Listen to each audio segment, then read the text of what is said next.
Good afternoon. My name is Tian Hongfei. Today I'm going to talk about uncertainties and entrepreneurship. Those two topics do not sound related, but actually they are. Let's start with the test. Look at these three options. Which one of these options will cause you most stress? I'll definitely give you an electric shock. The second, I will not give you one, or the third, I might give you one. So the first option probably will not make you and me friends, but it's the third option will cause you most stress. According to our research published on Nature magazine recently, a group of researchers have found uncertainty is the major reason why we feel stress. During the human evolution, when humans face uncertainty in the wild nature, we have to energize all our muscles and focus all our efforts and try very hard to get back control of the situation. We do not like losing our control.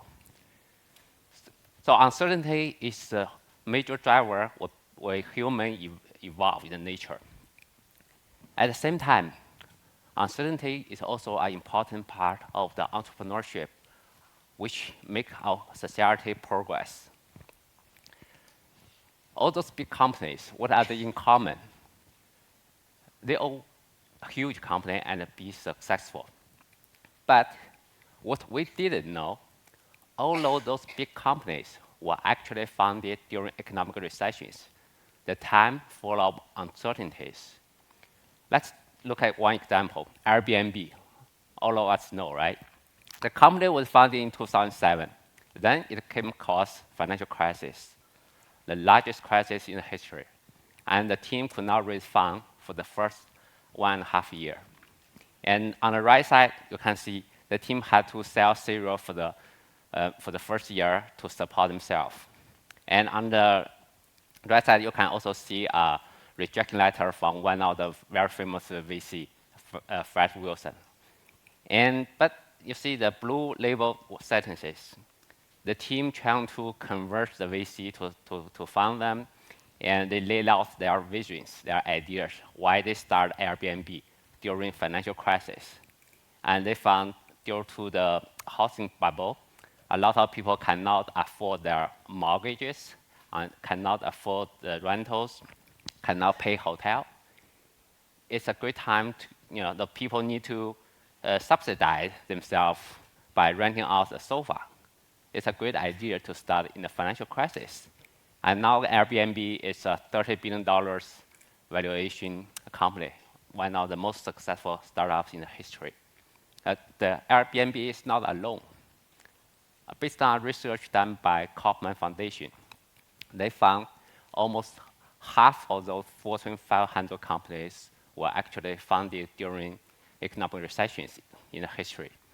So they found a strong correlation between economic recessions and also the time when those great companies were founded.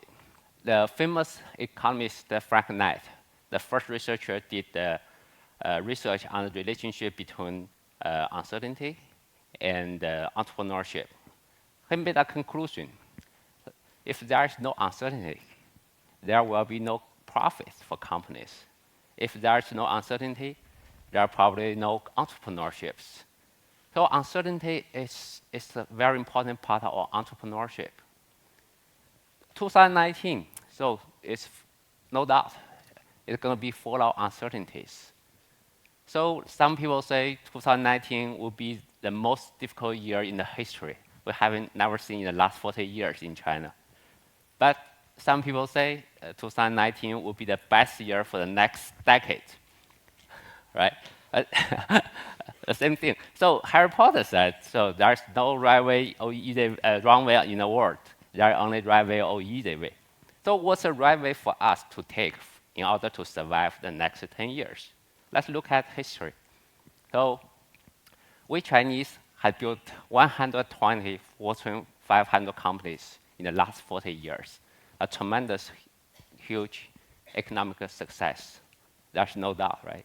So 40 years, we only had 0 company on the list. Today we have 120.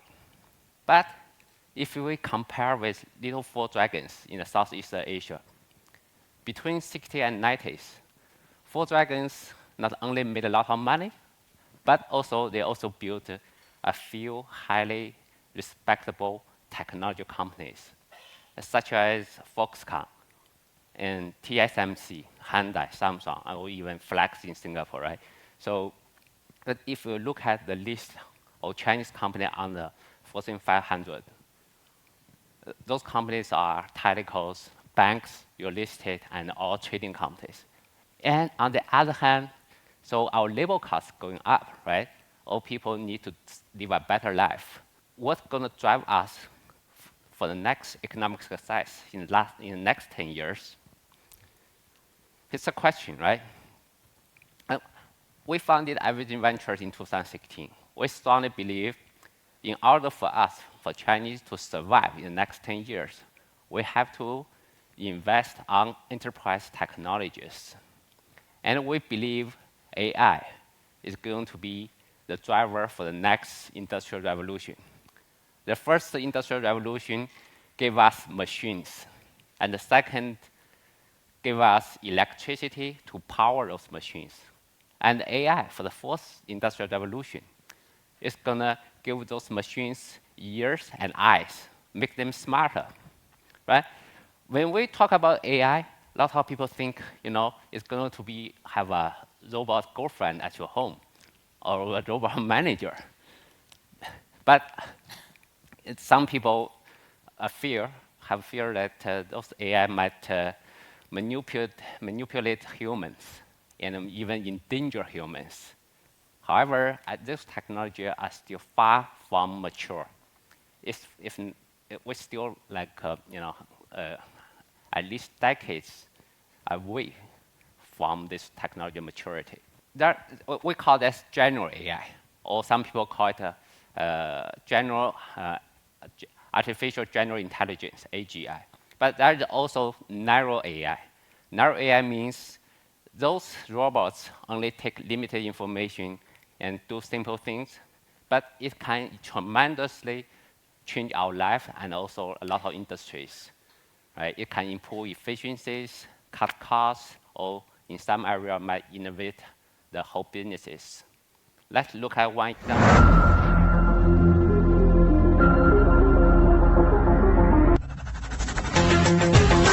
传菜机器人，传菜曾经是海底捞最辛苦的工作。传菜机器人的出现，让这一现象大大改善。通过追踪桌号，实现送菜到桌。So yeah, a lot of people know it's Haidi Lao. It's probably right now the largest restaurant in the world, right? It has, I think, 10 billion RMB revenue every year. And so this robot is called Peanut. Okay.